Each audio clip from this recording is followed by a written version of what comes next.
Alors bonjour à tous, aujourd'hui nous sommes dans les Alpes et nous allons rencontrer Benjamin. Benjamin est moniteur de parapente, il va nous expliquer comment il fait des maths. Allez, venez avec moi. Aujourd'hui nous sommes dans la station de ski des Arcs, c'est à côté de Bourg-Saint-Maurice, en Savoie.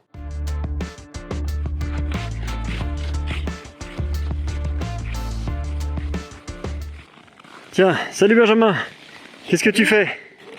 Je suis en train de ranger ma voile, je viens de me poser avec un passager qui est reparti en chantant, tout content. Alors, est-ce que tu peux nous expliquer comment on devient un moniteur de parapente? Et bien avant tout, il faut devenir pilote. C'est l'affaire de 2 ans de formation pendant lesquels on va travailler beaucoup sur la pédagogie bien sûr, sur l'apprentissage de toutes les techniques en parapente. Et puis une affaire de théorie aussi. On bosse pas mal sur toutes les notions de météo, d'aérologie, mais aussi de mécanique de vol. On apprend pourquoi un parapente vole, comment, à quelle vitesse. Et des mathématiques. Et des mathématiques. On s'en sert pas mal. Beaucoup de notions qui font appel à des connaissances mathématiques. Impeccable, bah, tu vas nous présenter ça? Ouais. Allez, c'est parti. Ouais, en parapente, on est très attentif aux notions de météorologie et d'aérologie. Et ça, on va pouvoir s'informer là-dessus avec les bulletins météo. Alors ceux qu'on voit à la télé, mais on a aussi des choses plus précises. Sur ce schéma à gauche, nous avons les caractéristiques du vent en fonction de l'altitude et en fonction de l'heure. Mettez la vidéo sur pause et dites-moi, ce schéma il est en combien de dimensions? Si vous pensez à 2. La carte de droite nous donne l'altitude maximale à laquelle le parapentiste s'attend à pouvoir voler. À utiliser avec bon sens, bien sûr. Qui nous permettent de trouver les prévisions de vent. Le vent, tu as dit qu'il avait une direction, un sens et une vitesse. Il a une direction, un sens et une vitesse. Allez, un petit rappel rapide sur les vecteurs. Un vecteur, c'est un déplacement. Là, notre vecteur U, c'est un déplacement de 2 cases vers la droite et une case vers le haut. Par exemple, ça pourrait être le déplacement d'un cavalier aux échecs. On peut évidemment comparer les vecteurs. Là, les vecteurs U et V sont sur des droites en pointillés. Les deux droites en pointillés ne sont pas parallèles, les vecteurs n'ont pas la même direction. Sur ce schéma, les droites pointillées sont parallèles. Les deux vecteurs U et V ont donc la même direction, mais les flèches ne sont pas orientées pareil. Les deux vecteurs n'ont pas le même sens. Ici, les deux droites pointillées sont parallèles, donc les vecteurs U et V ont la même direction. Les flèches vont toutes les deux vers en haut à droite, les deux vecteurs ont donc le même sens, mais par contre, les deux vecteurs n'ont pas la même longueur. Tout ça pour finir avec deux vecteurs qui ont la même direction, le même sens et la même longueur. Ces deux vecteurs sont donc égaux. Ici, sur cette carte de France, nous avons le vent qui est représenté par un ensemble de vecteurs. C'est un champ vectoriel. À chaque endroit, le vent est représenté par un vecteur, avec une direction et un sens. Mais la réalité ne colle pas toujours avec la théorie. Ici, pour que ce soit bien lisible, la vitesse du vent n'est pas représentée par la longueur du vecteur. Elle est représentée par les petites encoches à la base de la flèche. Une encoche, 10 mètres par seconde. 2 encoches, 20 mètres par seconde. 3 encoches, 30 mètres par seconde. C'est beaucoup plus lisible comme ça. Ok, comment ça, toi, au quotidien, tu gères tout ce qui est force du vent et ce genre de choses? Eh ben, moi, ça va être important, la force du vent. Parce qu'un parapente, ça vole à des vitesses qui sont pas énormes, hein. Ça vole entre 25 et 40 km/h à peu près. Et si le vent est au-delà de ces vitesses, eh ben, je vais avoir quelques problèmes pour me déplacer. Pour une position donnée de commande, par exemple, si je laisse ma voile voler à fond, je vole à 40 km/h. Si j'ai pas de vent face à moi, bah, par rapport au sol, je me déplace à 40 km/h. En revanche, si j'ai 20 km/h de vent face à moi, je n'ai plus que 20 km/h de vitesse par rapport au sol. Donc là, c'est la vitesse absolue et la vitesse relative. Voilà. Faisons un petit schéma. Notre parapentiste ici se déplace à 40 km/h. Par rapport au sol, il est à 40 km/h. Par rapport à l'air immobile, il est aussi à 40 km/h. Maintenant, si on rajoute du vent à 10 km/h qui vient en face de lui. Là, par rapport au vent, il sera toujours à 40 km/h. Ça ne change pas. Par contre, par rapport au sol, il n'avancera plus qu'à 30 km/h. Sa vitesse par rapport au sol, c'est la vitesse absolue, elle sera de 30 km/h. Sa vitesse relative, c'est la vitesse par rapport au vent, elle sera de 40 km/h. Nous, on fait des calculs comme ça en parapente pour savoir quelle vitesse on va avoir par rapport au sol. Alors, on les perçoit visuellement, mais on a aussi un calcul en amont qui nous permet de savoir si on peut voler tel ou tel jour par rapport à la force du vent. Parce qu'au-delà du fait que ça peut provoquer des turbulences quand le vent est fort, ça va nous limiter aussi dans nos déplacements. Ok, par exemple, quand tu vas atterrir aussi, ça va être important, parce qu'il faut que ta vitesse par rapport au sol soit le plus proche de zéro possible. Bah ouais, c'est quand même plus confortable d'atterrir doucement. Donc s'il y a du vent, eh ben, je vais toujours me placer face à la direction du vent pour que ma vitesse absolue par rapport au sol soit plus faible. Si j'atterris vent arrière, eh ben, je vais devoir courir comme un malade au moment où je vais me poser ou glisser très vite si je suis en ski. Pour les mêmes raisons, on essaye de se mettre face au vent au décollage pour avoir un décollage plus lent par rapport au sol. Voilà. Tu me disais tout à l'heure que ton parapente il était soumis à plusieurs forces. Oui. Il y en a une qu'on subit et qui est là en permanence, c'est notre poids. Allez, tu nous fais un petit schéma. Puis ici, on a le pilote et éventuellement son passager qui pèse un certain poids, qui les tire vers le bas. Mais la magie du parapente, c'est que par son déplacement dans l'air, il va produire des forces aérodynamiques. Une première qu'on appelle la portance. La portance, c'est le résultat de l'écoulement de l'air autour du profil du parapente. Et il en résulte donc une espèce de force d'aspiration. On va l'appeler, cette force, la portance. Et la portance, elle s'exprime à peu près comme ça.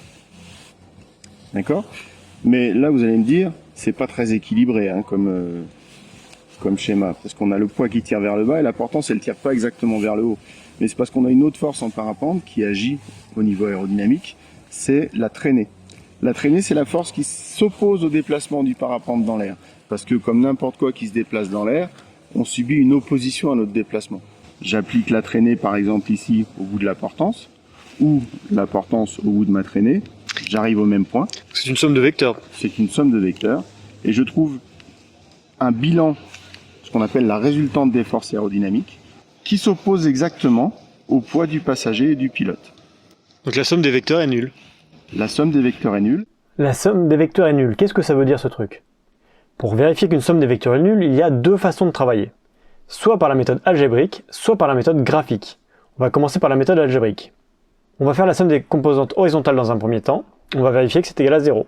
On va faire la somme des composantes verticales dans un deuxième temps. On va vérifier que c'est également égal à 0. Donc là, sur nos trois vecteurs, on va prendre la partie de gauche, on va les additionner. Et pour la composante verticale, on va faire pareil. Les deux sommes sont égales à 0. Donc notre somme des vecteurs est nulle. Et pour la méthode graphique encore plus simple, on enchaîne tous les vecteurs. On met la flèche d'un vecteur sur la base du vecteur d'après. Et donc si à la fin, quand on a enchaîné tous les vecteurs, on revient exactement à notre point de départ, la somme des vecteurs est nulle. Et concernant les forces de notre parapente, on se rappelle que les vecteurs ne sont pas spécifiquement accrochés à un endroit sur le plan. On peut les mettre où on veut. On peut les mettre tous base contre base, ou on peut faire une chaîne. Là, dans le cas de droite, on s'aperçoit que la somme des vecteurs est nulle. Et bien sûr, mon poids, c'est pas toujours le même, parce que comme je vole en biplace, j'emmène des passagers. Des fois, j'en ai qui font 10 kg, des fois, j'en ai qui font 110 kg. Donc, mon vecteur poids, ici, là, il change. Donc, il faut que ma RFA change. Et pour que ma portance et ma traînée soient plus fortes, qu'est-ce qu'il me faut ? Il me faut plus de vitesse. Donc en fonction du poids de ton passager, tu voleras plus ou moins vite. Ouais. Si je double le poids, je vole 1,4 fois plus vite. 1,4 à peu près, hein. C'est la racine de 2.